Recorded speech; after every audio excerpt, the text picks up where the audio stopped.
Bird, bird, bird, bird. Yeah! Ron Babe was right. Ron Babe was right.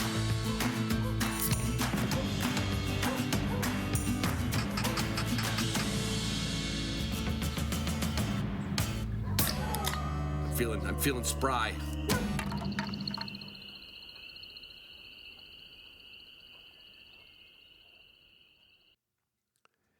Hey everybody, it's Ron Bain with the Hunting Dog Podcast. It is the 22nd of January. Last two intros I've just been whining, and I'm whining for a different reason. I'm whining because I'm basically, I don't like using the word hungover because I don't think I look hungover. I just feel hungover. But I was up late last night. Dave Utzinger came over here, and we recorded a couple of little 20-minute, we call hunting dog talks. That's a new thing you can get on Patreon if you join to our hunting dog talk tier. That comes out once a month, and down the road it's going to come out more than once a month. But right now and that's a little bit of me unfiltered, a little bit of me unpolitical, a little bit of me unpolished, and believe me, you know I'm not very polished. So anyway, if you're interested, check that out. Go to Patreon, Patreon. Check out the Hunting Dog Podcast. In the meantime, check out Pike Gear, because if you're listening to this on Saturday or Sunday, you have till midnight to use the promo code RONB15 for Pike Gear. Everything, technical clothing for the upland hunter, everything's on sale for 15% off till Sunday night. And Onyx, well, if you know where you've been and you've set a pin, that's where you're going back next year. That's the whole idea. But you can use it for everything. I always turn my Onyx on in the plane. I really do. And I look at where I'm at over the country. It's cooler than cool. Try it next time you're on a plane. Boss shot shells. You show the birds who's boss next season. Next season, why don't you just shoot non-tox, right? I mean, unless you're dove hunting, which, I understand. You don't really want to go through 3 boxes of non-tox shells. Probably should. In fact, someday, depending on where you live in this country, you're going to be shooting non-tox at everything. But get ahead of the curve. Get used to Boss shot shells. They have the only copper-plated bismuth in the world. I hope that's an accurate statement. Walton's is everything but the meats. And you have the meat. Get Walton's. Get their catalog. Check out their stuff. You will love it. I just got their meat slicer a while back. And I'm telling you what, you ever go to a butcher, you never go to a deli counter and watch them, hitting the, I'm telling you what, you do that with your own meat slicer, you feel like you got somewhere. I don't know why, but it's just cool. Just be careful. Purina has everything for your dog. Don't be the 1 out of 10, be the 9 out of 10. Feed Purina Pro Plan just like that, just like me. Purina's going to have, if you're going to Pheasant Fest, you are going to see, this is the difference in Purina, not just the science behind it, not all that. What they do at events like this, with the people they bring in, the trainers they bring in, it's all part of going to Pheasant Fest. So there's a really good reason.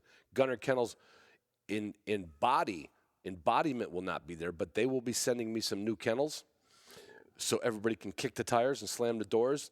And if you're at Pheasant Fest, you can get your name in a running like Sunday. We're not going to ship these things back to Gunner. They're going to be brand new Gunner kennels, and we're going to be giving them away. Can you believe that shit? Yeah. So there. Garmin won't be there, but I'll be there, and I'll bring my whole bag of Garmin. It's the best in canine training and navigation, period. Canine Athlete, they will have a bunch of samples for me, so you can try Hydrate and Recover for your dog. You can try Hydrate and Recover for you. In fact, you know what? That would be good. With the night I had with Dave last night, I should fix myself a Hydrate and Recover. Canine Athlete from Wilderness Athlete. W Hunting Supply. When you're looking for any of the stuff that I'm talking about, go to W Hunting Supply. Get your next collar, get your next leash, get your next tie-out stake, get whatever you need. Everything costs about the same. Like you could probably go to Craigslist and find some shit for cheap. But service is not the same, and that's what sets W apart. The deck drawer system, well, I know it sets that apart from anything else. It's bulletproof. It is. And they just came out with some more things for the drawers. And I told you, I treat my deck drawer system like 2 giant junk drawers. Well, now they got these, they call D-bags. It's like a zipped up bag that you can, shove all your gear in, but it's shaped to fit the drawer. So you're not like having to press it down and, low clearance and all that, And they got a gun rack. So one of my drawers that historically does carry some of my shotguns now has it where you can just put them in these holders and you don't have to use your case because it's in a drawer. It's under lock and key if you want it to be too. Shooting Sportsman Magazine, I can't say enough about their philosophy of people, places, birds, guns is my philosophy. If you don't have that magazine, we're going to have a new promo code coming out with them pretty soon, so stay tuned. I'm not saying don't get it now, but don't get it yet. I'll get you a promo code for it. And the Upland Institute, okay? Be a better trainer. This is the perfect time of year. Just go online, check it out. If you have any questions, fill out the contact. That contact page goes directly to me. I've been talking to people all week because we ran a sale.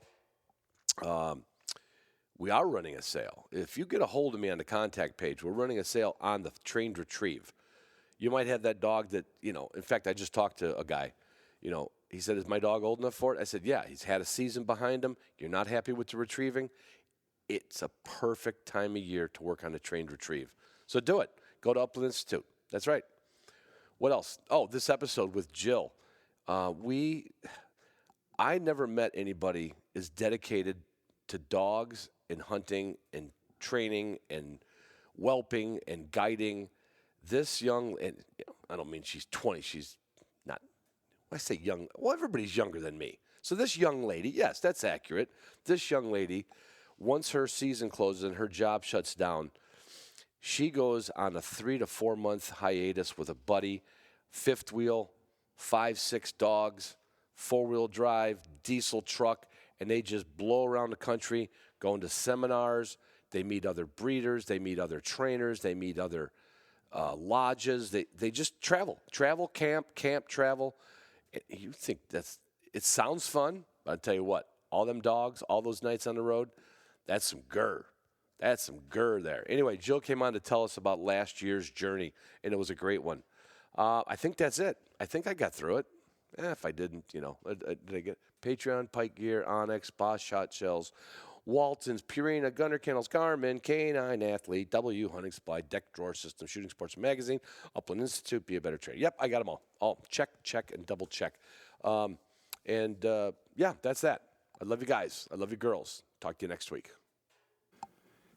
Hey, everybody, it's Ron Bain with the Hunting Dog Podcast. I almost said network. What an idiot. Anyway, I'm not even going to blank that out.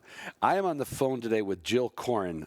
Jill is a young lady I met a couple years ago. She reached out to me, and she was coming up through Michigan to go to a training seminar. And she and her friend Bob were coming through, living in a fifth wheel with, I think it was 5 or 6 dogs in the back seat of the 4-door pickup truck. And she showed up at the NAVDA grounds and tied out all their dogs. She looked like a pro trainer to me. And it turns out she just likes to spend her summers learning. So, Jill, take it from there. What was your thought process? It seems like this is a seasonal thing with you. It is seasonal. So from October through March, I'm a guide at Otter Creek Farmstead in Alabama, and then I have my summers off. So I like to self-educate and expose the dogs to different environments, different birds. And different training methods, right? Yeah, exactly. I that's both for the dogs and for me. I like exploring the different methods, seeing what other trainers are doing, taking what I like from them, applying it to my own dogs, leaving what I don't like. Or that doesn't work for you and that dog. Right. Or yeah. And I think that's where a lot of people get a little stuck. They get one book or one thing or one DVD. Sometimes it's a square block and a round hole, isn't it? Yeah, there's lots of ways to skin a cat. Yeah.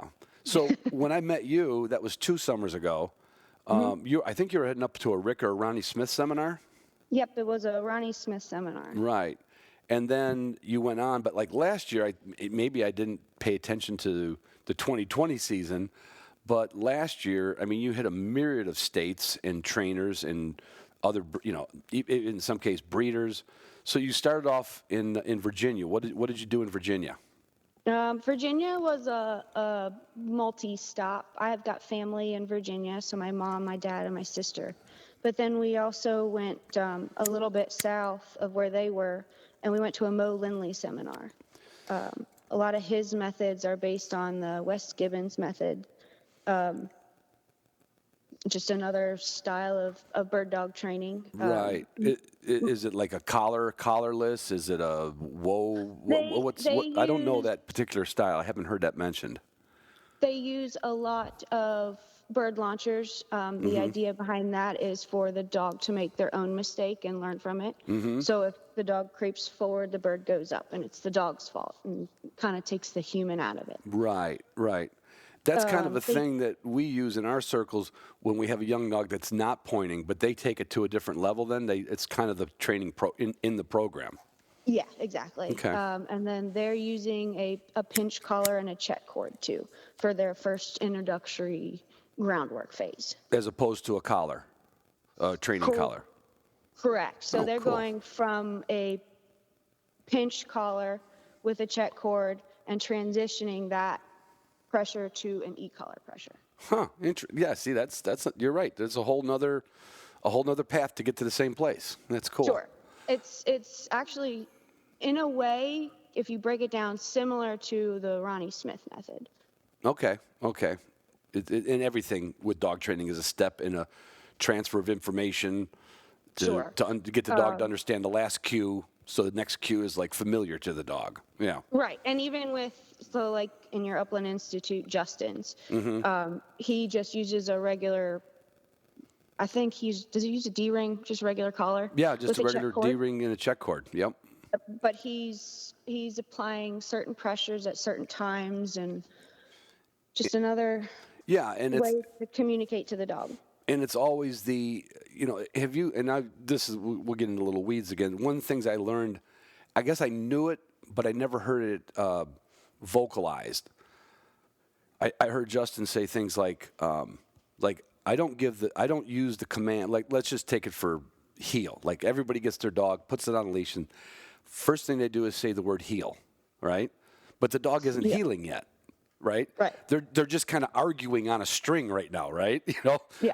Pulling them back, saying heel, pulling them back, saying heel. And I learned from Justin, like in a lot of his commands, and I think in a lot of trainers, you don't name the command till you see what you're looking for. Right. And I thought that was like, and I've told a lot of people that, and they're like, you're right. All I do is argue with the leash. And eventually the dog gets it because you yanked him around so much, but he didn't get it because you used the word heel on the first day. Right. So Mo Lindley, what part of Virginia was that in?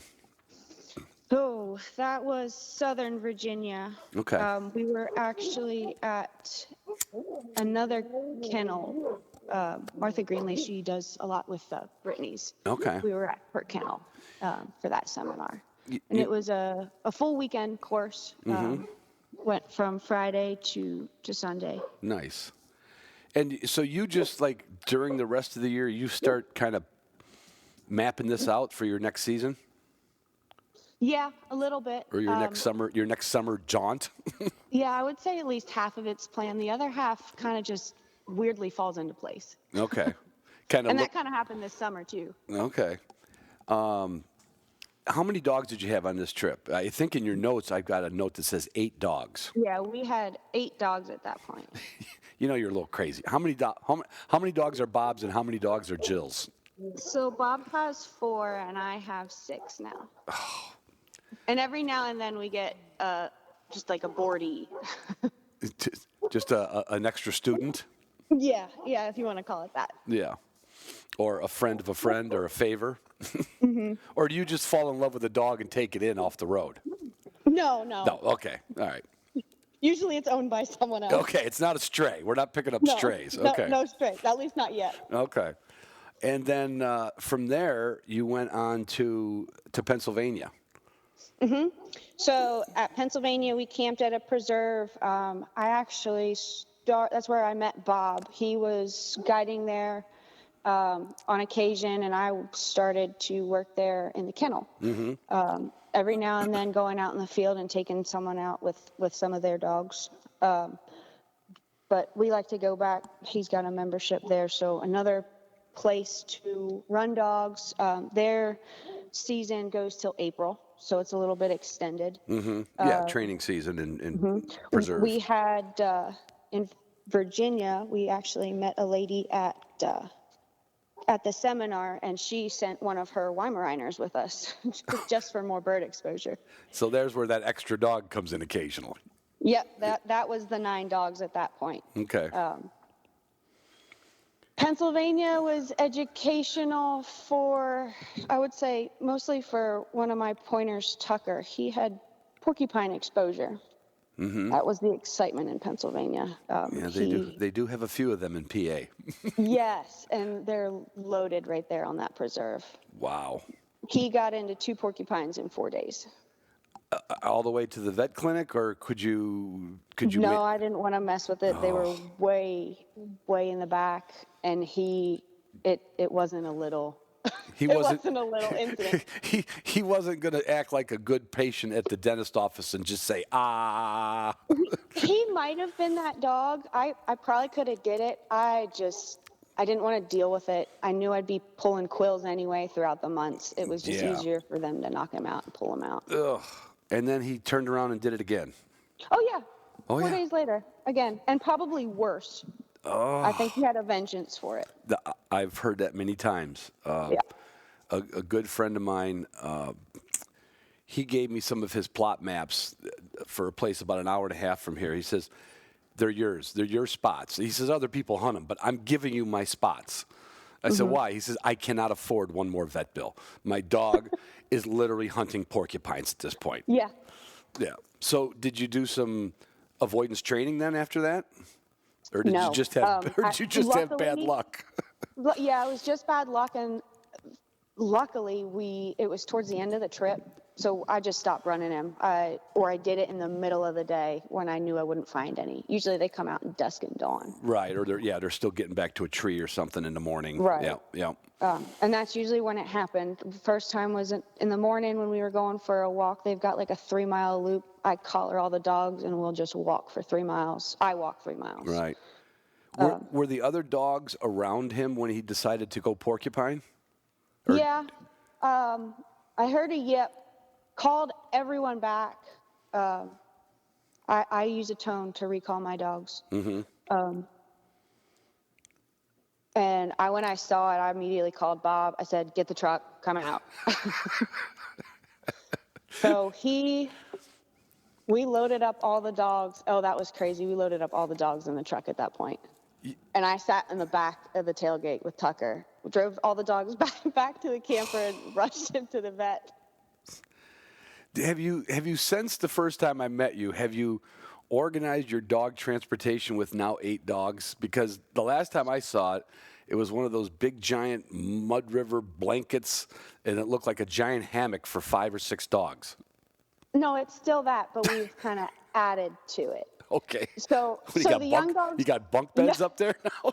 No. It's still about 5 dogs in the back of the truck. And then we use the Orvis hammocks. Puppies will either ride in crates or at my feet in the passenger seat. God. That's where Karma rode all summer long. Oh my the God. cocker. Well, that's because it's a cocker. That's different. I can't bust down you for letting the cocker ride shotgun. That's fine.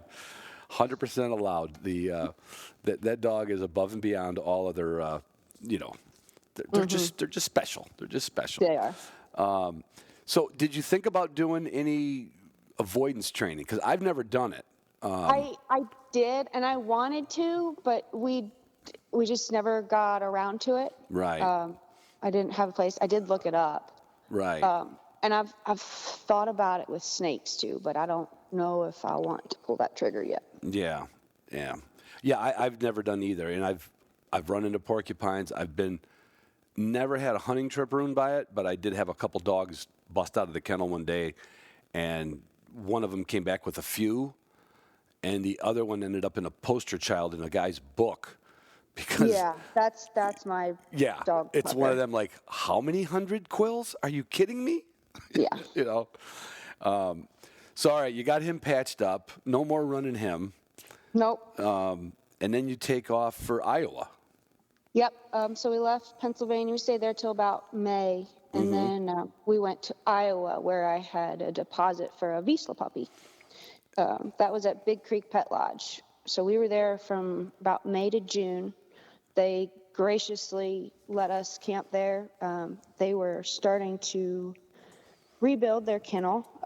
It had been hit by the derecho. Oh, okay.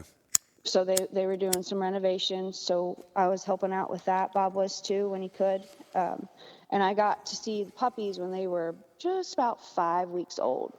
So that really fun stage where they're starting to learn their environment and everything. And you're seeing a little personality too. Right. Right. Yeah.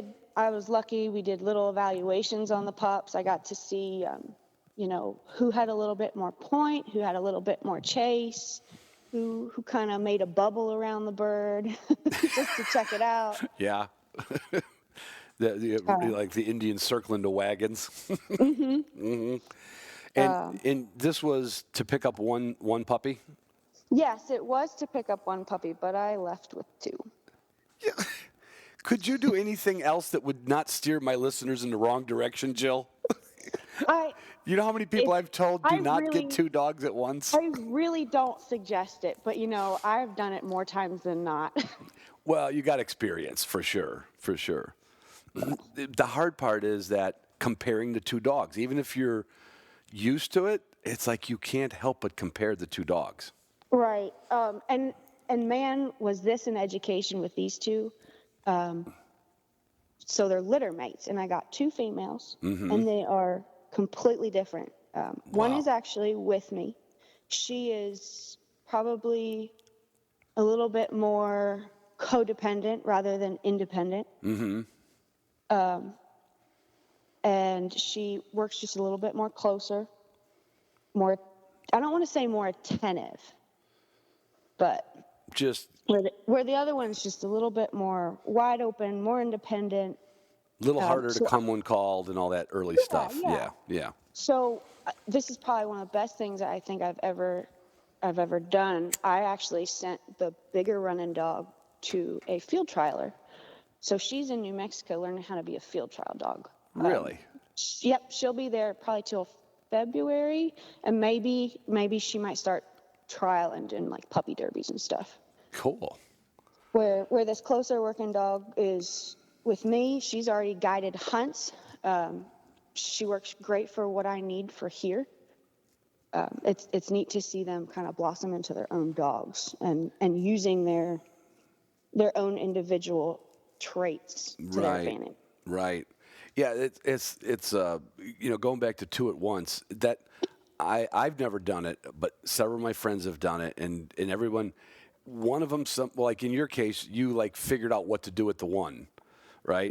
But I know like a good friend of mine lives in Virginia. They had twin boys way back in the day, like when we had my kids, right? Way back 30 years ago, and they go to pick this lab pup up, and there was only two left, and you have to take that last one, don't you? They're holding the one they want, and his wife keeps looking down at the one that's just sitting there, as cute as a little 8-week-old lab could look, right? And she's like, "What are you going to do with that one?" She goes, we got more people coming to look at him. She goes, "Well, is it sold?" and Chip looked at her like, I didn't even. He says, it wasn't even worth arguing. When she said, "Is it sold?" and the breeder said, "No, not yet." Chip's like, "Let me get my checkbook out." And absolutely, one of those dogs, it was almost like a killer, like pretty good, not aggressive lab, but I mean, he had a lot of go. Right. And the other one didn't care less about anything except when the other dog would get something, he says, "Oh, I'll carry it. I'll carry it for you." That's all the other dog did was carry things.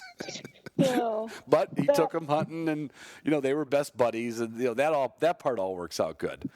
But yeah, for those two dogs, the one to go right down another. That's interesting. Are you going to then do a little trialing yourself, or are you just going to leave it in the hands of the other fella? For now, I'm going to leave it in the hands of a pro. Right. If I did start to trial, technically I would be pro. I wouldn't be an amateur Oh, because because of my job. because you already take money in the industry. Yeah. Yeah, so you don't need to jump And into I know pros. nothing at all about that game. Well, look. I mean, look. You've learned a lot in all these years of driving around all summer. But That's true. And then you have to get into the horses probably, and that's a whole nother thing. Ugh, Yeah, forget we it. don't. Yeah, we only have one truck right now. One truck and one trailer. We don't need more. Yeah, I could see the train coming, right? The fifth wheel horse trailer behind the fifth wheel. No, we'll let that go.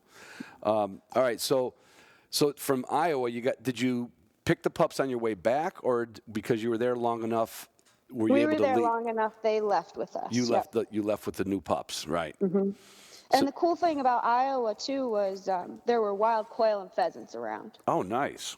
Yeah, so I got some of the dogs on those. Right. Yeah, in the quiet season. Yeah, that's cool. That's cool. And it's just a way to reinforce it. You know, the dogs can, and they learn it on their own. They can bump into birds anywhere. Yeah, that's the best thing in the world. Yeah. And I still need you to act the same. Well, that's a matter of training at that point. But no, that's fantastic. When I know one of the things that you mentioned the course that Justin and I put together. I think one of the things that stood out in his verbiage was, if you can't have a good quality bird experience, you can wait for that. Wait for the quality bird experience, and you got lucky. Like, you had it right there. So from there, now you got a cocker down by your feet. You got 2 Vizsla puppies. You got all the dogs sleeping in bunk bed or hammocks, and you take off for Kansas. Yeah, so at that point, that was 10 dogs. We had 4. I think we have 4 in the cab, 5, including the cocker. And then we have the big Rufflin kennels, and we will stick those in the hallway of the fifth wheel. And then we had a smaller one, which we put the 2 Vizsla puppies in. It sounds like a band of vagabonds. Yeah. But for each kennel, we tape a camera to the front of it so that from the truck we can see each dog in each kennel. Oh my gosh. And then there's a temperature sensor in the camper too, which will also relay to the phone. So we can tell exactly what temperature it is in there. So if it's getting too hot. Yeah, I never thought of that because you can't run the AC but you could open windows and get some airflow. Yeah, we've got fans going, the top fans on top. And then if it did get really hot, which it got hot when we left Kansas, which would be our next stop after Iowa. We have little Ryobi fans, like shop fans. Power tool fans, yeah. With the batteries. Yep. Batteries last about 4 hours. Take those down, put them on high. You got tons of air moving on the dogs, and it's actually not that bad. No. If you got air movement, air movement, you're fine, right? It's no worse than a dog hauler. No, exactly. They're not air conditioned either. So what did you do in Kansas? Kansas was a stopover state. Okay. I didn't care for Kansas. It was in the hundreds pretty much the whole time. It was hot, flat. You couldn't run any dogs. Did a little bit of yard work there, I would say. You camped a little bit then? Yeah, so we're always in a campground. That was a very, very small campground off the highway. And you got 10 dogs to leash up, stake out, and... Yeah, it wasn't I forget what road that was. It wasn't a major highway, but it was a highway. We were set far enough back. When we get to our spot, stakes go in the ground, or the chains, depending where the space is. And then we do a lot of that with our yard work. And then if we had the collars on the dogs at that point in time, just as a safety net. Most everyone stays around the camper. Every now and then you'll have one kind of explore. But yeah, the dogs get into the culture that, when we're outside, we're just in this area, and when we go for a walk, that's when we go for our runs. Yeah, I mean, that goes to just good early training with the dogs. The tie-out stake and the chain gangs are like, people sometimes don't realize what a tool that is in the dog's development. Right. They literally do understand, this isn't about me right now, this is just about chilling out. Mm-hmm. And the older, you put a year that on, especially when you're on the road, it's a lot of work feeding and watering and walking, but at least you don't have 10 dogs that have never, been restrained before. It doesn't look like you're out torturing dogs. They're just almost like sitting there with their legs crossed, like, yeah, I'll wait, no big deal. And then when you do get to a populated campground, which we did in Colorado, we were surrounded by campers, and everyone that walked by, your dogs were so well behaved. Right, For right. me, I'm thinking, no, you don't know them for real. But I mean, compared to the other dogs in the campground, they were probably the best well-behaved dogs there for 10 dogs. Yeah, because the other 80 dogs were all house dogs that are spoiled to death, right? So Colorado. So you hit obviously Kansas. Next stop going that direction is Colorado. Yeah. Before we go to Colorado. Yeah. That in Kansas, that's where we made our connection to another spot we were going to head to later during the summer. Okay. One of those random things that kind of fall into place. You mean like bumping into somebody and just chatting? Exactly. Wow. Somebody had sent me an advertisement of a job opening, which was running dogs for a European driven shoot. And their season started in August, or just about the end of August. So I thought, well, I'm not working then. Might as well run some dogs and make a little money doing it. So we got in touch with Blixton Company, and we made our connection there for Idaho. But after we got into some quail in Kansas, not a whole lot. Every now and then at night you could hear one calling. Right. But it wasn't a big. Wasn't a lot of learning on the dog's part there, but there was few birds. It was more yard work, which it was great for the dogs. Actually, it was a good change of pace. Mm-hmm. Yeah, and it's hot on top of everything else. Yeah. Right. Yeah. So from Kansas, we went to Colorado. And you met who and did what? We did high altitude training with Mike Stewart of Wild Rose Kennels. That was a treat. Yeah, describe that. I don't. High altitude training meaning you were just high in the mountains, or is there something to the altitude training? Well, it's just like it's more physical training than anything. Yeah, it just means that we were up at 9,000 feet, I think. Mm-hmm. So the dogs did way better than I did. It took me a few days to get adjusted to it. How did Bob do? I know Bob's not in much better shape than me. Bob did fine, actually. Don't. You could have kidded me. I had more nausea than he did. Really? You had a little altitude sickness? Yeah, I did have a little bit, but I mean, we were there for 2 or 3 weeks, I think.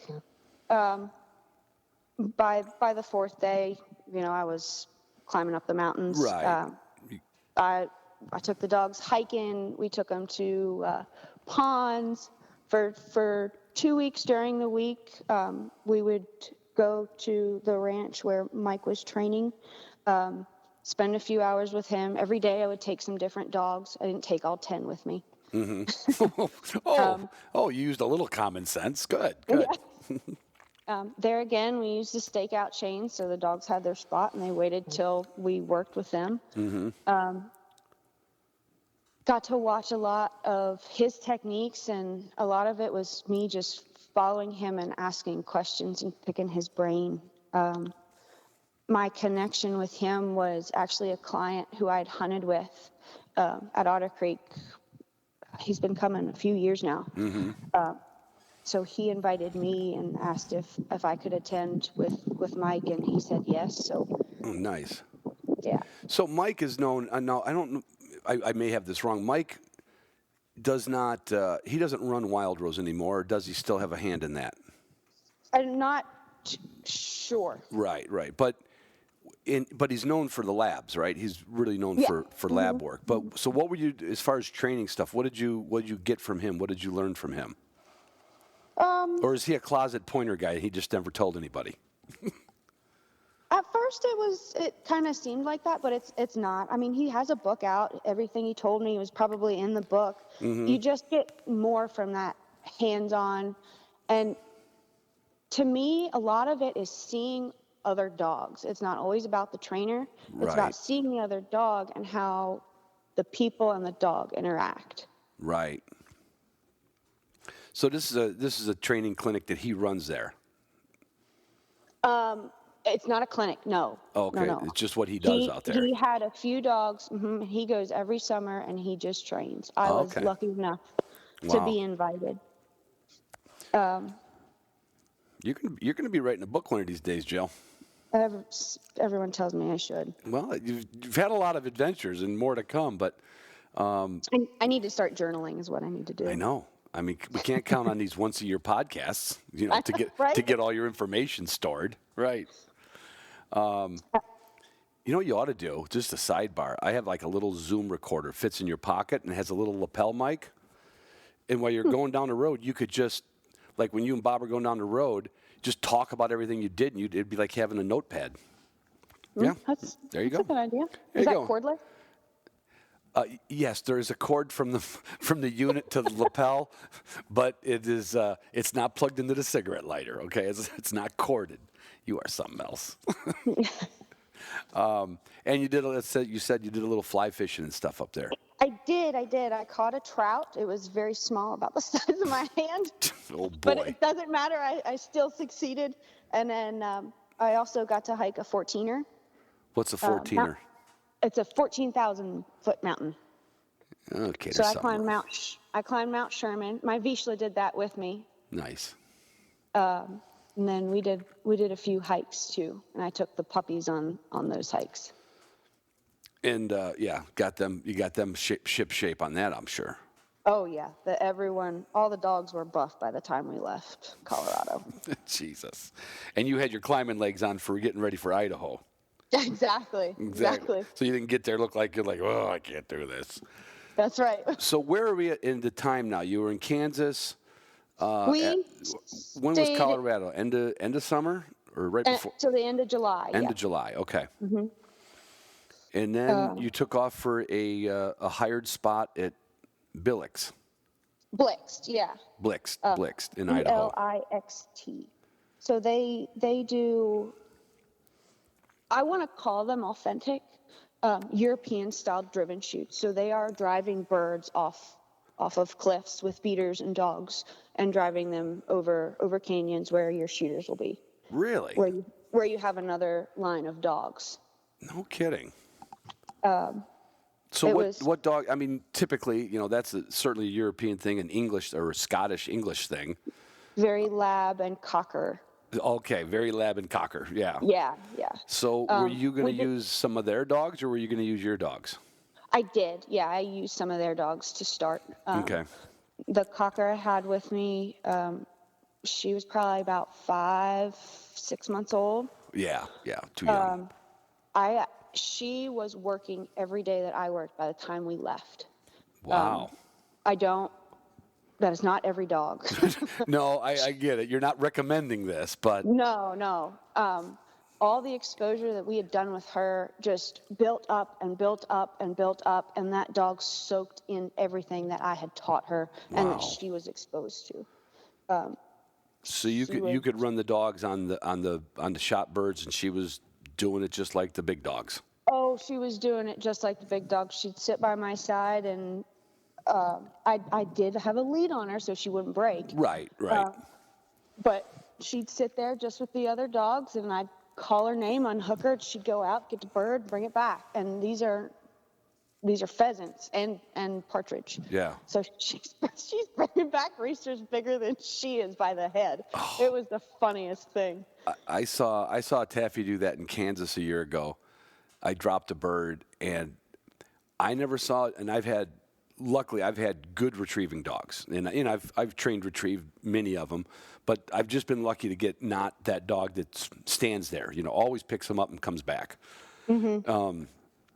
And I have never seen a dog handle a pheasant any quicker than that cocker did. Yeah. I mean, not that a bigger dog couldn't get there faster, but when you see a dog that's that small, it looks like it's going faster, right? Yeah. and then grabs that bird. That dog had never. No, I take that back. That was the second pheasant it had in its mouth, but the other one was like pulled out of a cattail nest, right? It was just a retrieve, helping us find a bird. That dog came back with that full-grown pheasant as fast as she ran out to go pick it up. I could not believe it. I couldn't believe it. They're amazing. Yeah. So by the end of the thing, you're using this half-grown, half-year-old cocker to do the work. Yeah. Oh, yeah. And she was pooped by the end of the days. Well, yeah.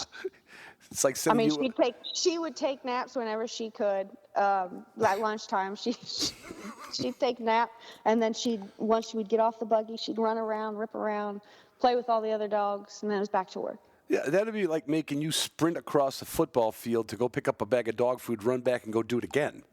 Oh, right, yeah. Right. I mean, that's a lot of work. And not just the physical, but to have to sit there. Yep. And watch that many hundreds of birds fly over your head and watch other dogs go out back and out back. Right. I think that's more mentally stimulating and tiring Oh, yeah. for the dog They're just than like, the physical activity. Yeah, they're like, oh, where's my 40 acres and a mule? So how do they do that with it? Is it you have enough people at the end of the line with trained dogs or retrieving dogs, and you just got like a proximity? If it's in your proximity, let it go, and Pretty much. There's just enough dogs in that line of people down there. So they had, to me and how I saw it, they had pretty much 3 groups of working dogs. Okay. So they had pickers, which would stand on the gun line and pick birds that are fallen and crippled. Excuse me. And they had sweepers, which would come through after a drive. So once everyone shoots and birds are driven off the canyon, they move to a different location and do another drive. Once the drive is done and complete, the sweepers come in, and most of them are cockers. When Bob worked, he was sweeping with our dogs. Okay. So we would collar up our dogs and let them run, and they'd just go and find birds. Our pointers would point. We had cockers running around, so cockers would go right in, either flush or pick it up. Yeah. Yeah, and our dogs have seen enough birds that they know the difference between a hit bird or a non-hit bird, so they'd jump in if they knew it was hit or crippled, bring it back. That's amazing. And then the third group of dogs, which I did not get to experience, I just got to watch it from below, are the beaters. So those are the dogs, and it was mostly labs. There weren't too many labs beating. It was more cockers and springers. Okay. And they're just working with the row of beaters. Right. They're going around and working in front and flushing and getting the game out from underneath all the cover and the brush. Right. And then those dogs got to be high level trained too, because there's no chase involved. They're just trying to stir up the pot, basically. Right. Flush it, come back, find more. That's cool. That is cool. Yeah. I would like to experience, and I'm sure somebody would go like, "Oh, Ron, really? Come on, that's not like walking with your dog on a prairie." I'm like, "No, but it's cool." No, it's completely different, and it's neat. It really is neat to see. And you could take Joe 12 gauge, could go to South Dakota with an untrained short hair, Vizsla or Lab, and you could have a good time. But you cannot take an untrained dog to something like this. No, at all. And your dog has to be gun broke. That no hesitation. There are 9 12-gauge guns going off all at the same time. My God. Oh. And birds falling everywhere. It's mind-blowing. It was to me at first, and I'm sure it is for the dogs too. Oh, yeah. It's like, whoa. It's a sight picture they've never seen or you've never seen before, you know? Oh, that's cool. I had been to a tower hunt one time. I took my kids when they were in their teens in high school, and there was a tower hunt, which kind of works like that, but it's, you Were see. you in like a half moon or a whole circle? It was a whole circle. Like there was like all the hands on the clock, and Sure. so the birds, there were high flying shots, and they did invite a few. If you had a dog that was under control, which there was like 3, 'cause I wasn't bringing one of mine out, and then but then after that, because a lot of them just. In the same case, a lot of them just fly through, right? No one hits them. Everybody misses birds. And then they let us do a walk-up hunt with our pointing dogs, which was fun. But that's cool. But I've never seen it like in a terrain where it's like real. It's like you're really in an area where the birds are, and you're just like, whoa!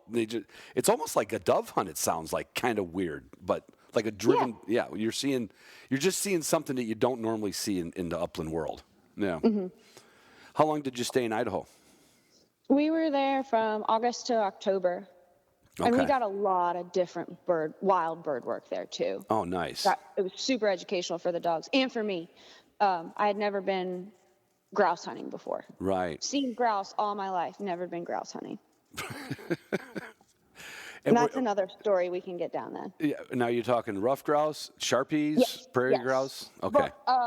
Both rough grouse and sharpies. Okay.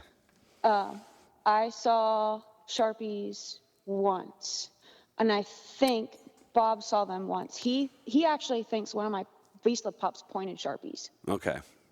Because he'd seen her on point down in a field. It was after they had gotten the wheat off of the ground. Right. And seen her in like one of those bottoms where they don't harvest anything. Yeah. And he said he saw birds get up. He said, I didn't know what kind of birds they were. Well, I'll guarantee it was sharpies then, because it's when you're not familiar with it. We'd never been out west. Right. Exactly. So you got into so the rough grouse. Now I've always heard there's a fellow I interviewed a couple of years back, and he wrote a book about it, and he always talks about like having to make the rough grouse flush. Like they'll flush and go into a tree. Now that happens. It's happened to me in Canada. It's happened to me occasionally early season. But typically, like in the upper Midwest, grouse aren't going to give you a millisecond to shoot. They're just gone, right? What was the rough grouse hunting like? For a new beginning grouse hunter, I'd say the birds were pretty dumb. Okay. Well, then you had At least the young ones were. Sure. They had never been educated. Right. When we first got to Idaho, Bob and I had taken a drive. We were not far from the Wyoming-Idaho line, and there's a lot of national forest in there. Mm-hmm. So we took a drive through there, and I had spotted a rough grouse sitting on a log. Yep.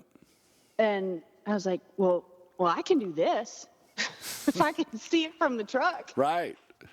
I are a grouse hunter now. I think we had 3 or 4 dogs with us. We didn't take everyone, but I think we had some of the young dogs with us. So 2 of his young dogs and I think 1 or 2 of mine.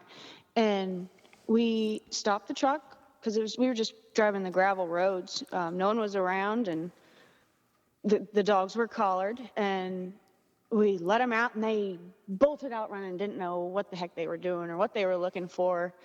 I have it on video. All those dogs ran past that bird, and that bird did not move. And I sat there with the video. I called the dogs back to me. One got close enough, and as soon as he turned, the bird flew. Right.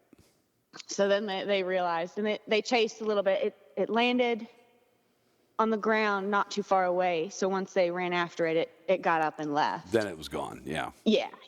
So you educated that bird for sure. Yeah, I did. I would say we had 2 or 3 land in trees each time.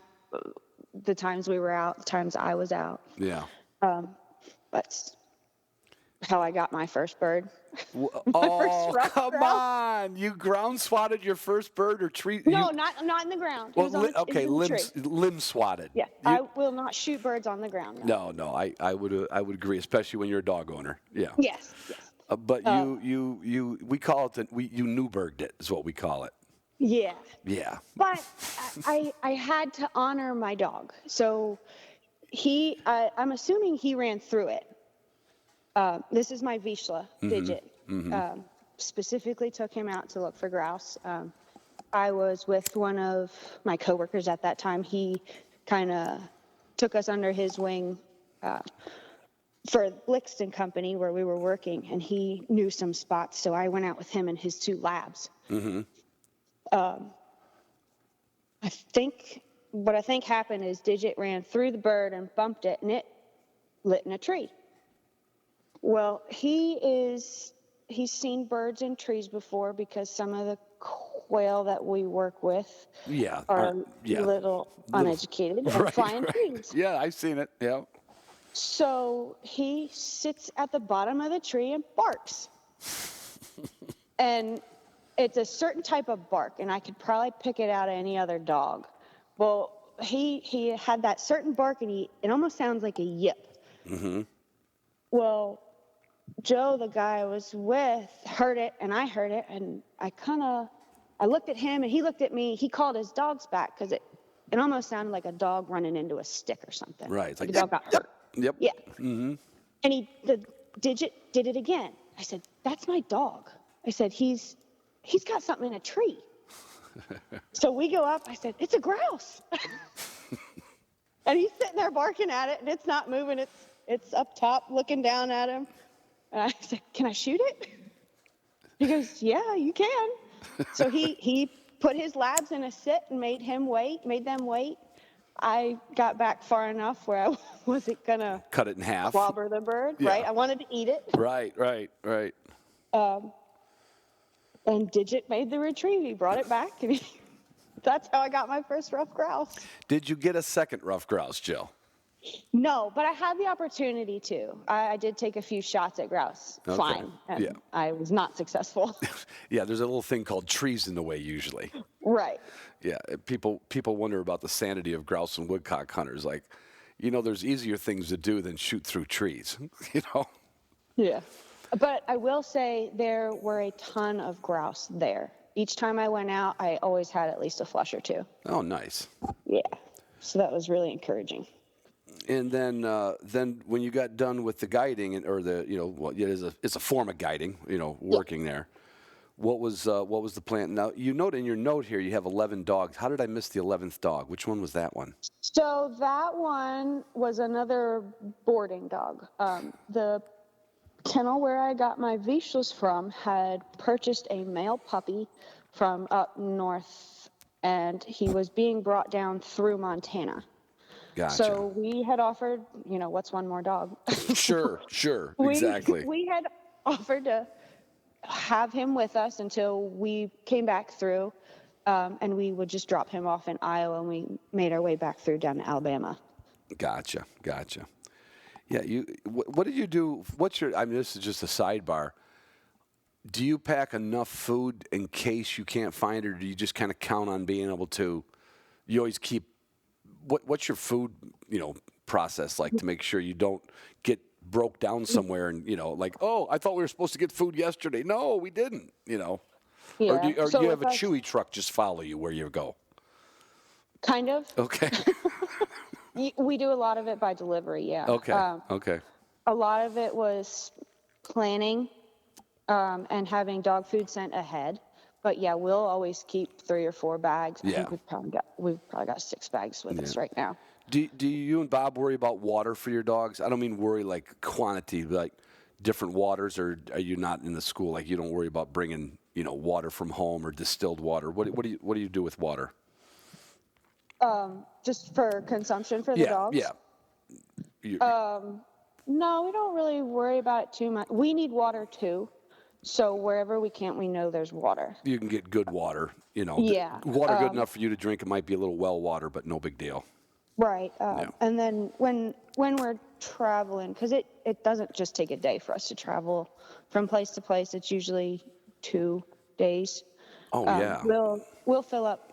We've got 5-gallon containers that we'll fill up with water. Usually 1 or 2 of them will get us to where we need to go for dog drinking water. Right, right. What would you guys say on a typical day you drive when you're doing these? You're obviously, you got locations, but do you try to do a crank out sunrise to sunset, or do you always like to leave enough time to have a little sunlight left while you're, airing dogs and feeding them and everything? Yeah, traveling's during the day. It's usually slower to start, getting everything packed up, slides pulled in, everything set in its place so that if everything shifts when we travel. So Yeah. it's got to be either unbreakable or in a place where it won't break. Right. We'll usually leave, I don't know, somewhere between 10 and 11, drive 4 hours if we can. Usually it's my bladder that makes us stop first. Okay. When we stop, it's an hour stop. We're letting dogs out to pee quickly. Everyone on a leash, one at a time. Oh my God. Most of them are pretty good because they're male dogs. There's 1 or 2 females in there that either need higher cover, or they think they need higher cover to go to the bathroom, or they have to have a certain place to pee. Right, right. I had the same. You made a good point. It's like if you stop anywhere where there's been another dog, the male dog's like, "Oh, that's a good spot. I'm peeing on top of that dog's pee." And I've had a couple females that, when I've got 1 or 2 dogs, if I'm like way behind a factory or when I'm driving down a highway and I think I gotta start looking, you can see those exits coming up and you'll see the frontage road. You're like, oh, that'd be a good spot, right? And it's a good spot. There's no traffic. We might have a big lawn from a factory or a farm, and I've let them off. I've had to do it on leash for sure, but when I can let one go, it's just nice to let them jog a little bit. It kind of gets things going. And I think to your point, it seems like I was always waiting for a female, even if it wasn't for cover or whatever. It was just like, I don't have to go yet. I don't have to go yet. And you're like, come on, Yeah. come on. I'm on a time schedule here. Right. And you're losing an hour, but it could be quicker. I think personally, that's, well, of course you had puppies though. So you're thinking like, well, the puppies are out and then the dogs inside probably could go a lot longer, but now you're stopping and you're like, yeah, I guess they're all going out. Yeah. Yeah. Oh. We kind of changed the strategy too. Sometimes if you let one dog pee first, everyone else will cover that area. No, that's a good point. Did you have any heat cycles to worry about or anything unexpected on the trip? No, thank Good. God. Thank God. I was worried about the cocker towards the end because she was kind of getting to that age. It could happen, right? Right. And then the Vizsla puppies were way too young. Right. Bob has 2 females. Both of them are spayed. Oh, that's good. I think we have. I have 1 neutered male, and then all the other dogs are intact. All the other males are intact. You don't have any dog arguments in the hammocks back there? No. No, they're just. Again, strategy. My Vizsla every now and then, and I think it's because he doesn't want to get ripped out of the truck.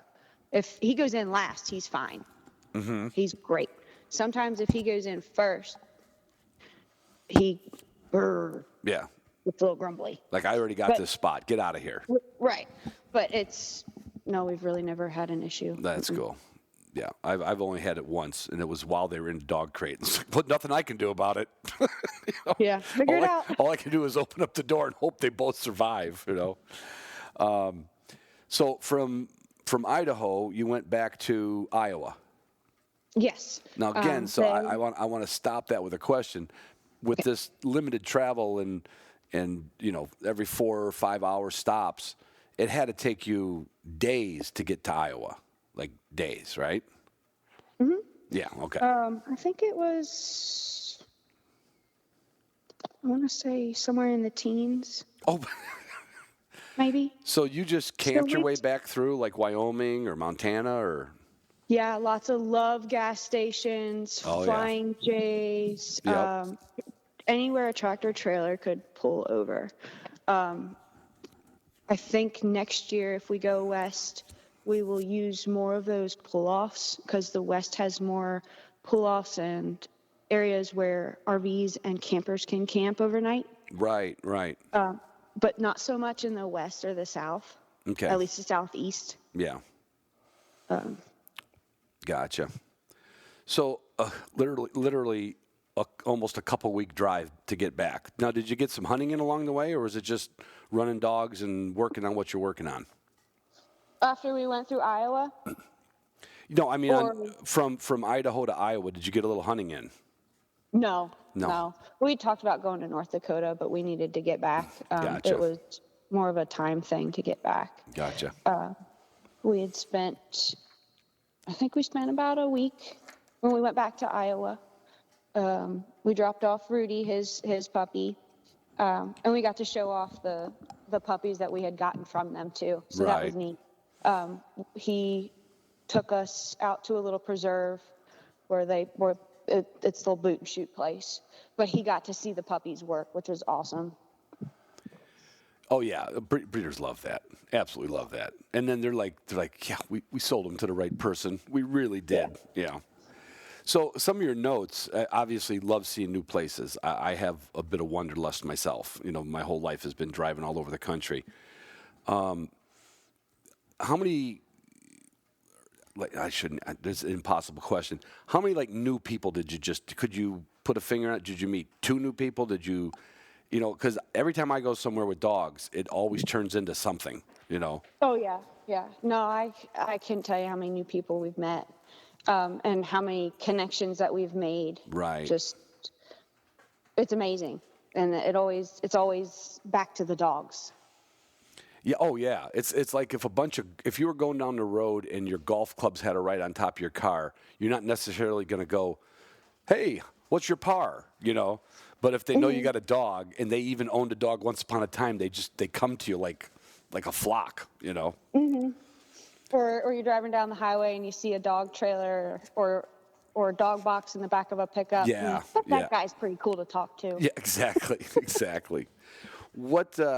Now this whole thing is like you're absorbing different training methods, and is there something that you've picked up that, like, this is a real obvious one. Take your time. Don't be in a hurry. That's good advice for anybody training dogs, right? Mm-hmm. Sure. Anything that you picked up in the last couple trips, because your job as a guide did not necessarily make you a trainer. You've been adding that to your resume, basically, right? Sure. What have you learned? and I know it's a no. hard question, but yes and no. No, I'm not saying you're going to hang a shingle out or you're not, but what are some of the things that you think that you see most trainers do and people could really take away from? So most of the people that I've seen that I believe to be are good dog trainers, and just listening to podcasts, YouTube videos, all the content that's out there. Mm-hmm. Most of the stuff's pretty consistent in the principles of it all, but everything seems to vary in the different methods or techniques and tools. So you're just tweaking the way you do things. Are you using a hand drill or a power tool? Right. Or a cordless tool. Right, exactly. Or are you so old school that you use an extension cord for a drill, right? Yeah. Exactly. What I've kind of gathered, and this is the way I put it in my head, is there's 3 C's. There's communication, connection, and consequences in dog training, and with dogs in general. Obviously, training is about communication to the dog, and you obviously have to communicate to get them to understand what you want them to do. Right. There's a connection between the dog and the handler. I think that can be described in different ways, whether it's be the alpha or play with your dog, or there's so many different ways I think I've heard it said. Well, it's like making the connection, because all dogs are dogs, but they all have a little personality thing. So you're saying find like some dogs want to be a little sillier. Some dogs maybe need a little bit more. Some dogs don't care if you pet them, right? Sure. So yeah. you're just figuring out what makes that dog tick for your connection. Right. Right. How are you going to connect to your dog? Right. I think one of the interesting ways I've heard that said too was there's different love languages to dogs. And I can't remember. It was a lady who had said that on a podcast, and I cannot for the life of me remember who it was. But do they like affection? Do they like treats? Is there are other forms too that I can't remember off the top of my head. One of them could be probably even work. Some dogs would rather work than sit on a couch or be petted. They were like, no, let me go to work. Yeah, exactly. I mean, I had that with employees. One of my favorite employees, his name was Bruce. Started working for me right when he got out of high school. If there was a lull in the job, like we could get there, an engineer would come out and say, he says, Ron, I'm really sorry. We just had a meeting. I know you started putting that conveyor over there, and somebody brought up the fact that we need that room for later. But we'll cover your costs, and we're going to have you change it. But we got one more meeting, right? Well, most of us would go, good, let's go out and have a cigarette. Let's go out and let's go to McDonald's, right? And Bruce would just pace the floor. and you could see it like, Bruce, calm down. He goes, well, he says, this is bullshit. This is bullshit. We're here to work. So it's kind of like that with some dogs, right? You know, they don't want to sit there. They want to work, Yeah. Connection. So consequences. What? Consequences, yeah. Those I think are both corrections and or rewards. So that's more of the dog learning for himself what works and what doesn't work, basically. Right. It goes into the wild bird teaching the dog something. That's a consequence. I didn't hold my point long enough, and now I don't even have an opportunity. Yeah, or this lady is saying something to me, and I'm running towards her, and I get to her, and she's giving me all this praise. Right. That's a consequence. He ran to me, and the consequence was a reward. Right. And maybe consequence is not the right word for it. But it's the end result still. Yeah. And it's, I don't think I've ever thought of it like that, but I can look back at a lot of video we shot, and like sometimes there's a dog that comes back to you with the retrieve, and it's almost like he wants to hang around you a little bit. And then there's that dog that comes back, and he's just happy to go right back out again. And they're both kind of consequences, or they're both the reactions to what he's learned, and or reward, And the ones that stick around, what do? We're like, oh, good girl, good boy, good, And the other one's just like, where's he at? He's out looking for another bird already. Right. Or even just with the corrections, too. Sure. Yeah. What do you think about the dogs that don't care about consequences? Or you don't have any? I've worked with a few of those. Yeah, because there are dogs that are very much like, my buddy Dave had a saying. In fact, we put it on a training shirt, and it was a dog, a cartoon character of a dog giving you a middle finger. Yeah, that's how I feel sometimes. And I've got one of those at least. And the verbiage on the back of the T-shirt says, "Talk to my ass. My head hurts from listening to you." That got a lot of traction. We sold a lot of T-shirts. Sometimes those are the dogs where you gotta figure out a different way to do it. Yeah. And what have you done with the dogs that have flipped you off a little bit? Besides, I'll let you know when I figure it out. No sage advice from Jill. No sage advice. You're still working on it. I bet you found out that yelling their name out loud doesn't help for shit, does it? No. Oh, and you can't take it out on them. And at the end of the day, he's still right there in my bed. Right. All right. It's like a family of kids. There's one kid that's breaking windows. One's getting straight A's in school, but mom loves them all. Yeah. Dad And doesn't. every now and then they'll have their own shining moments. Mm-hmm. And it's neat to see them kind of break through their own walls. Yeah, that is cool. That is cool. How much do you, now you've mentioned collars a lot. Obviously with traveling and roads and campgrounds, your dogs are very collar conditioned. And Oh, yes. this came up in a conversation with a good friend of mine, Doug, this morning, because he was looking, I sent him a copy of the Trained Retrieve for the Upland Institute. And he said, do you guys have a segment in collar conditioning? And I'm like, that's a good question. We kind of cover, but we don't have a segment. So I'm going to start asking a few people anybody that does some amount of training, what does your collar conditioning look like if you averaged it? Again, some dogs, I don't mean how you decide to get the right amount of electricity. That should be kind of standard. But what's your early collar conditioning like for your dogs? Okay. Most of the dogs I get are puppies. Right. So we're starting from puppy. Right. They go on walks first without the collar, usually because they're too small to wear it. Sure. And sometimes they're group walks. Most of the time they're group walks. We are lucky enough to have gravel roads around here where I can walk and get my exercise and the dogs can explore their environments. Right. So most of the time puppies are right at my heel or right in front or right behind, depending on the dog and what they're doing or What how they're their smelling. temperament is. Yeah. Yeah. Mm-hmm. I will start to see a slight change in the dog where they get a little bit bolder, Yep. going into thicker cover, following dogs a little longer, getting faster physically. Yep.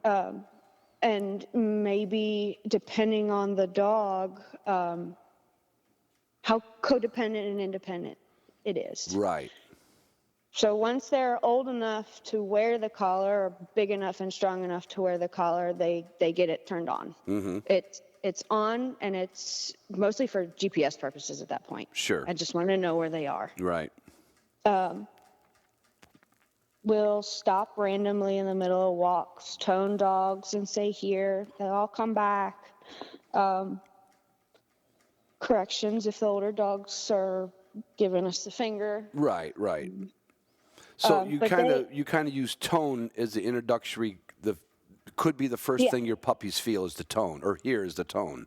Yeah, and they might not be hearing it from us, or from their collar. Excuse me. Right. They might be near a dog, and their collar goes off, and that dog takes off and runs back to us in a happy-go-lucky manner, and of course, they're just instinctually following that other dog. Sure. They have no idea what they're doing. Puppies love to chase puppies. Yeah. Or older dogs. Yeah.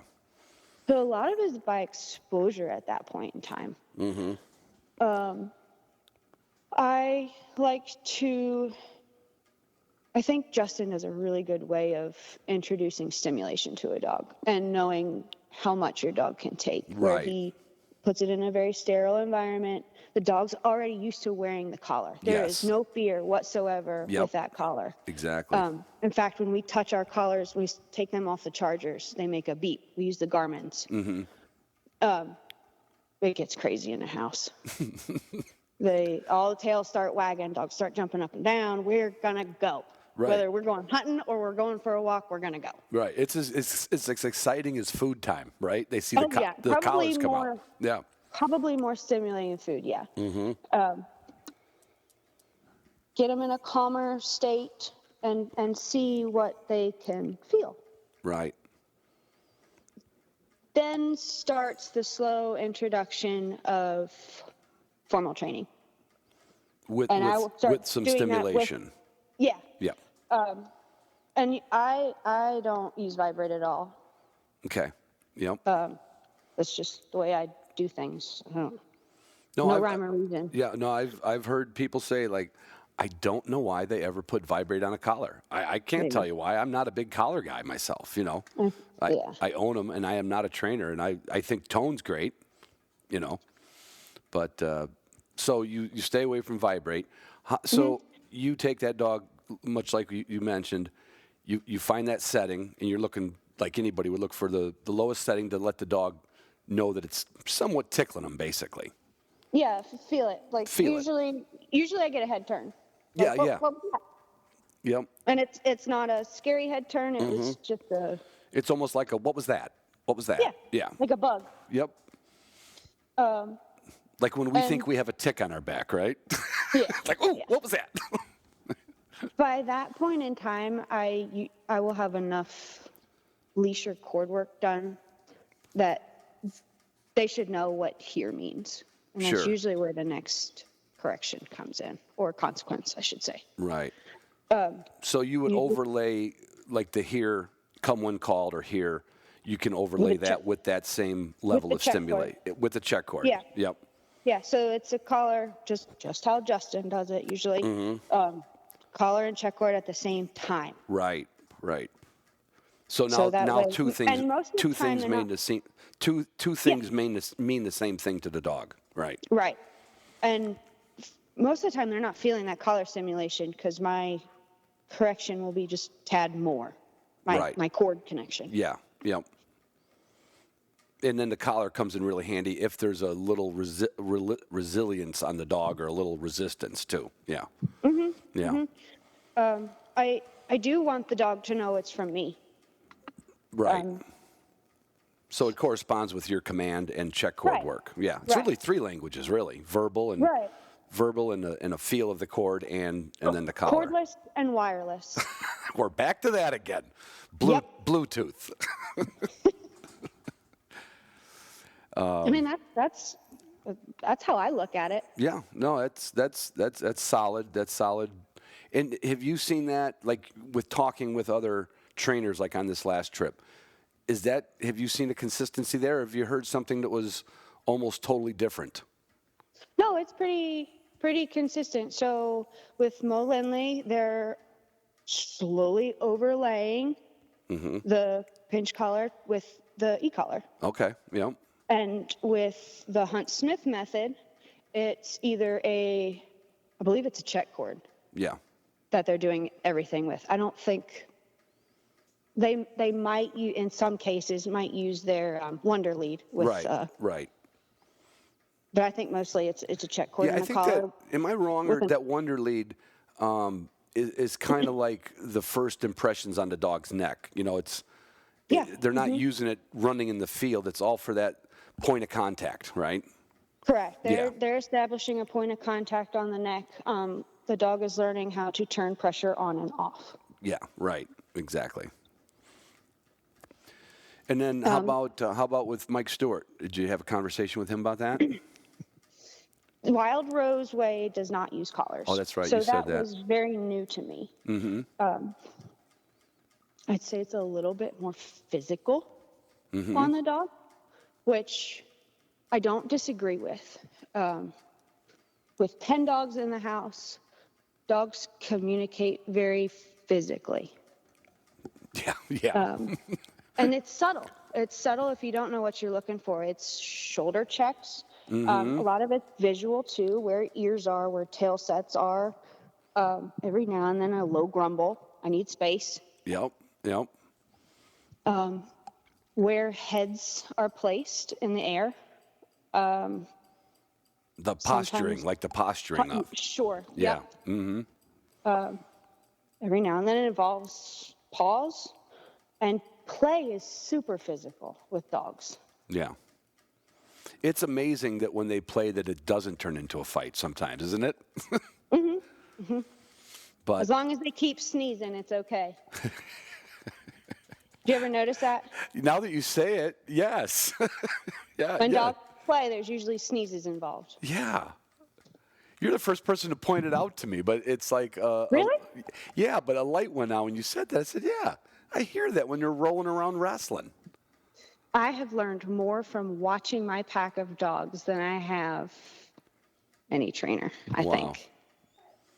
That's As far as dog-on-dog communication and reading a dog. right, because you got to understand that. Otherwise, you're not recognizing those things when it's just you and the dog. Yeah, like a dog that looks like it's not happy or mad at another dog can show you that same thing when you're training. And that might be the time to, hey, you know what, let's end this on a note and do it tomorrow. Sure. Yeah. Or whether it's fear or insecurity or Sure. yeah, just like you said, should I push this a little harder or do I need to back off? Right. So without the collar in Mike Stewart, is it more like I had mentioned to you before we hit the record button? I think, no, it was with Doug on the conversation before I talked to you, that I had gotten one of my dogs all the way, to the Invitational in NAVDA. Dog never had a collar on its neck in its life. Yeah. And I didn't have a tracking collar in 2004. And but it was definitely more physical. It was definitely a little bit more of, my I don't want to say temper because I didn't lose my temper, but the dog had to kind of know that I was displeased. Right. Yeah. Yeah. So You still have to communicate in some way. Yeah, exactly. You can't let them read your mind. Like, I thought you understood. And then it's like your husband and wife. Like, I'm sorry, honey, I can't read your mind. That's on me. That's bad. So Mike Stewart, he does that with. That's interesting. I interviewed him a long time ago, but I don't think we got into any of the weeds of that. That's interesting. Well, I think that can be viewed, and someone could take that the wrong way. Yeah, you're right. I mean, just like people take collars the wrong way. Mm-hmm. Because there's one person that doesn't do it the right way. Right. Absolutely. But when you think about, like, when you went to that driven hunt and you, and when you were, using your dogs for pickups and all that stuff, when I've seen, like, the YouTubes and I've talked to a couple guys in England, like, basically you could say, I don't know that they're banned or outlawed, but yeah, that is, they don't train, they don't do collar work in England. No, we did not use collars on the picking line. Oh, really? No. So when I was running Karma, and then I was using a bunch of dogs. I was using an English Springer Spaniel. I was using some of their English Cockers and some of their Labs to run. Okay. It was all without a collar. E-collars, yep. More Did you collars and check cords, and not so much check cords, but short leads. Right. But your dog is working more by your side, and once you release that dog, they have to be independent, know what they're going to do. Right. And I was lucky enough to get to Idaho early to work with some of those dogs so that I could make some kind of relationship with them before I started to work with them. Yeah, that makes sense, because otherwise you'd have probably been looking for your transmitter. Like, yeah, where's my oh, wait, we're not doing that. It was educational to me that way too. But it was nice. I got to work with the dogs, see the different personalities. There was one lab there, knew what he was doing, but he was the kind of dog that would give you the middle finger. And I don't think if I had done that prerequisite work with him where I could go out and make a correction and say, no, you're going to come back here and we're going to do this again. Right. That was super helpful. Yeah, it's kind of like throwing you into a foreign country for a second, almost. A little bit, yeah. A little bit. You're like, you got a couple basic, there's basics, but you're like, I don't know the culture exactly, Mm-hmm. And there was a different language. We were using whistles, which I had never used before. So I had to learn a new language that dog already knew. Oh, yeah. I never thought I kind of assume everybody uses a whistle. I always got a whistle around my neck, one around the rear view mirror, mostly to call a dog and it won't listen, or call them all back in. I use a long rolling call and they'll all come running back in on a rolling whistle. But so before that, you just weren't a whistle person? No, I can whistle with my mouth pretty loud, like a cattle whistle kind of thing. Yeah. And that's just usually look at me or get back here. Mm-hmm. But for the Labs and the Cockers and Springers, they had already had that foundation and language with those shorter, I think it was a 212 or 210 Acme whistle that we had used. So you're talking like 1 2 2 2 long rolling, that kind of thing. The different. Sure, yeah. Yeah. A long hard toot is stop and sit down and look at me. A toot toot toot is a recall. Trying to think what else I learned. I don't use it anymore now that I'm not working with those dogs. I'm going to send you a whistle for. Well, I can't do it for Christmas. I'm going to send you a whistle anyway. Okay. I'm looking at the last note you meant here. You said Vizsla Pup and the Red Dog World. This is like next. That was for you because you are now in the Red Dog that was the world. yeah. You had question marks. Vizsla Pup, Red Dog. I don't know if I'm in the Red Dog world yet.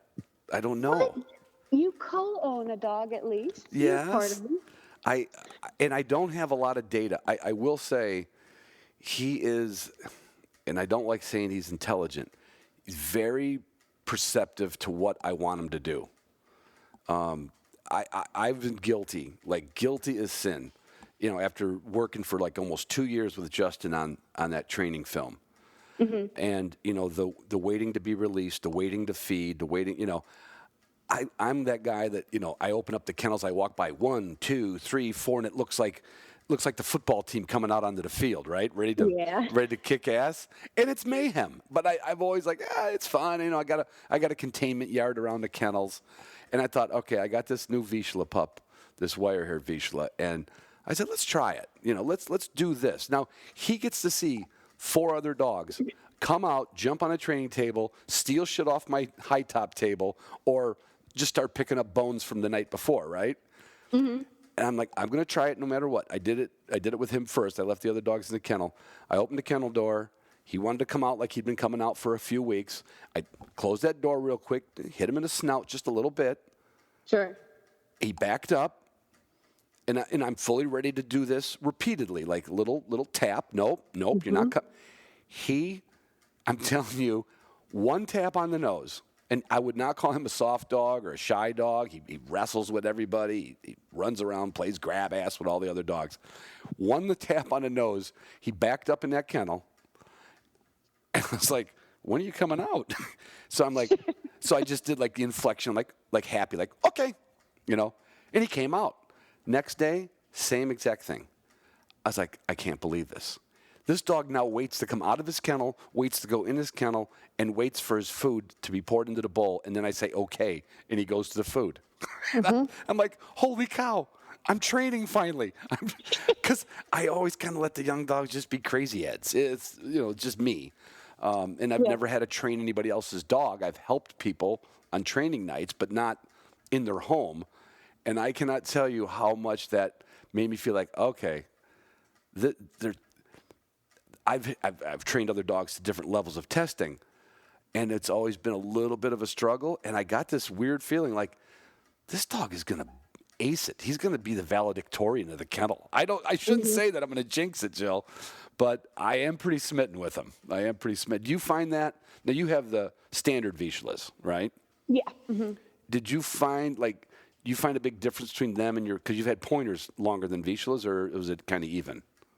Kind of even. Kind of even. Do you see a difference in that kind of learning process with them?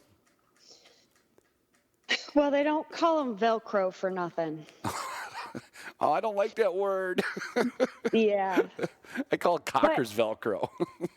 That too. Yeah. Yeah, they're a little more, and I want to say codependent, but it's not a dependency. I would say Cockers might be more codependent. Yeah. I would agree with that. I know I can do it, but are you sure this is what you want me to do? Yeah. Yeah. So and I'll do it. I'll do it. So have you found that your Vizslas are, I don't want to say easier, but a little easier to get a point across to them? So far, yes. So far, okay. I'll say that. Yeah. Now, when you're guiding, are you getting your dog steady to you don't ever want the dogs busting? Are your dogs steady for when you're guiding with them? Steady to flush. Steady to flush. Okay. Yeah. Okay. You don't worry about shot and fall. No, I do. I worry about it, but no, all the dogs should be steady to flush. There's just so much that goes on right here that Yeah. I need dogs to be quick. I need you to go out, bring that bird back, get back here as fast Right. as you can. But if there was no shot taken, they can stand through the flush and not be okay with that. No, they'll break on the flush. Oh, they'll break on the flush. Okay. Mm-hmm. Okay. So we say that not broke dogs. Not broke dogs. Oh, not okay. Not then they're not broke. broke. Okay. Yes. But they should stand there and wait for the cocker to go in. Okay. All right. Well, that's a level of steadiness for sure. For Yeah. sure. And then when that goes, all hell breaks loose and everybody goes. Sure. Once birds go up, dogs break, all hell breaks loose. It's a very good way of putting it. Yeah, it does. It's like like the football team coming out on the field. Yeah, who knows who's going to get the ball? It's like a kickoff. But I mean, birds go up, they pick a direction. Dog chooses a bird to follow because they think it's going to be shot at. Mm-hmm. And I'll say no bird. If that bird lands right away, they should stop and point it again. Right. They're not going to go and just grab it. Right. No. At least that's not what they should do. Right. Still working on the puppy, Oh, yeah. the Vizsla pup, but she's doing really, really well. Now, cockers, if the bird goes up and it sits right back down, they need to go back up after it and get it back up. Right. Usually that second flush gets that bird out of there. Yeah, well. yeah, especially with pen-raised quail. That happens more times than you'd like it to happen, you know. Right. Yeah, I've always wondered, it's like some quail, like the first time they flush, you'd almost think they were wild, right? They get up and they get out of there. Mm-hmm. And there's the other one that maybe like a dog learning things on his own, hit the pen too many times when he was young and said, you know what, my first flight's never more than 5 feet. Right. Right? He's like, Yeah. I didn't hit a fence, but I know I'm gonna, so I'm gonna land. Right. You know, Yeah. you're like, oh my God. And it's really neat to watch these birds change too, just how long they've been out here. So with all the pressure that we have, obviously we have to resupply the population. Yeah. But there are coveys out here that will last. And they start to run. Mm-hmm. Yeah. And I've seen it here quite often too. Sometimes they will act like wild quail. They get up, they get out, and you never see them again. Right. There's like no point even looking for them. No, and it's about 30 to 50 birds that get up all at one time. Yeah. Or I'll have one quail get up, one shot, and then the rest, they don't stick around for nothing. Right. You know, I've seen that. That's something that Justin absolutely despises chuckers and loves quail. And for that reason, when he gets a new batch of quail and they'll match up with a couple other coveys that live out there, they do really well being just released out there. Mm-hmm. And there's a couple segments we had in our commercials and throughout the video where I'm not saying they're, you know, if you had a radar gun from a cop, I'm not saying they're doing the exact same speed as a wild quail, but it's pretty damn close, you know? Oh, yeah. And not letting the dogs get close. And, Right. And literally, they kind of rewild pretty quick. They really do, yeah. I'm going to incorporate it next year. We did a timber sale last year on our property here, and I'm going to broadcast some feed. I'm going to put out a couple of collars on the trees to kind of keep them in the general area, but luckily my neighbors around here wouldn't care if there's some quail running around. Mm-hmm. And especially getting them out there with a couple times with a flushing dog just to really spook them. Yeah. They go right into wild mode, you know, or as close as they can to their genetic capability. Right. Yeah, that's gonna be this spring's project. I'm gonna bring in quail and feed them out here and let the dogs, you know, mostly, you know, not gonna shoot. I'm not saying I won't shoot one before winter if they hang around long enough, but I've seen them actually get through. A couple of them actually got through a West Michigan winter. Wow. Yeah, and we saw them in the springtime walking across the driveway. We're like, there hadn't been a quail released here since last November, and this is, you know, March, April. Yeah. And That's awesome. we've seen, actually it was a Tennessee Red and a Bob working just like a pair. and we kept seeing them all the time. They somehow got enough cover, found enough seeds, and made it through a West Michigan winter. It was crazy. Isn't that neat, though? I find it interesting that you said it was a Tennessee Red. From my understanding, they'll breed the Tennessee Red into the Bob White of pen-raised birds to make a hardier, bigger quail. That would make sense. Yeah. They do a little bit better out here. So you'll see them after your season's closed, and But obviously. we had 3 broods last spring, this Did summer. Did you really? Wow. Yeah. Oh, that's cool. That's cool. How big is Otter Creek acreage wise, Joe? The original piece that the fields are on is just over 300, but he just recently bought another. He over doubled it. Wow. This year. Nice. Yeah, so we'll have more next year. Cool. I got to get down there. Like I told you before, I think before we hit record, if it was Otter Creek Farms and Brewery, I'd probably be moving Otter down. Creek Farms. Yeah, It's right. Otter Creek Farms and Distillery. But if the last name was Brewery, I might come spend. You can spend your summers out traveling. I might spend my next winter. If you could talk him into a small brewery, maybe just one batch, So microbrew. Microbrew, exactly. I would love that. Something you said in the last part of your email back to me with this your bullet points. You said your relationship with your dogs has changed slightly. Yeah, and I think that's just I'm treating the dogs more like dogs.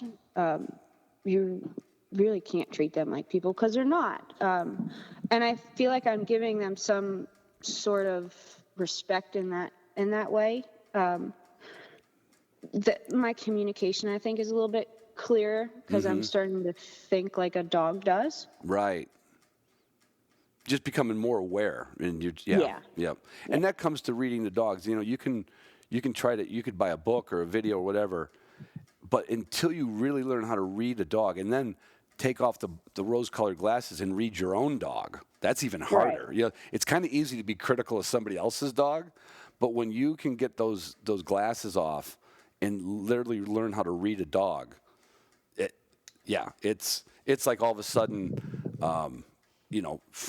like getting your union card after spending 4 years as an apprentice. You're like, I'm a journeyman now. Right. And not just reading the dog, but being able to respond in the right way. Yeah. So if someone goes to pet a dog, depending on how that dog reacts, you're either going to follow through. So say if you go to pet a dog on the head and that dog raises its head because it wants to be pet. It puts the pressure on your hand. Whereas another dog would put the head down. That's saying no thanks. Right. Or it's just an insecurity. And then I would approach that dog from the bottom, give it more confidence to bring that head up. Right. Well, that's been some good chatting, Joe. Yeah. So from now till when you're going to be guiding, and you do more than guiding there too, don't you? Run the kennel operation? I don't do that anymore. Oh, I do have a hand. I do have a hand in the kennel, but I'm not managing it anymore. Oh, okay. Is that a good thing that you don't have to do as much kennel work, or? Yeah. Okay. All right. Good. Well, I've got more dogs of my own to take care of now too. Okay. So you live right on there in the fifth wheel. Yes, we do live on site. That's crazy. That's cool. You are immersed. You get some good deals on distilled products, probably. I'm guessing. So we're still jumping through the legal hoops of everything. Oh, really? It's not quite up and running yet. The distillery part of it, anyway. Okay. Alabama liquor laws are something else. Well, Alabama is something else. That's another podcast. That's going to be for one of my dog talk podcasts. That's going to be, we don't need to, I understand exactly what you meant. Alabama's a little bit different. Yeah. Well, just remember, I'm from Pennsylvania originally. So. Right. So it's. I don't know if that's a good thing or a bad thing. Well, you were used to some blue laws for sure. Yeah.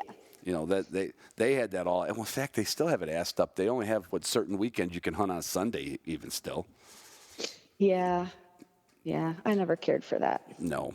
All right, Jill. Hey, it's been great. I wanted to catch up with you. I think what you and Bob did is something that only a handful of people could have done or tried, or maybe you two are the first. I don't know, but that's 2 summers that I know of that you have literally traveled the country to learn more about other dogs, other trainers, other birds, other style, everything.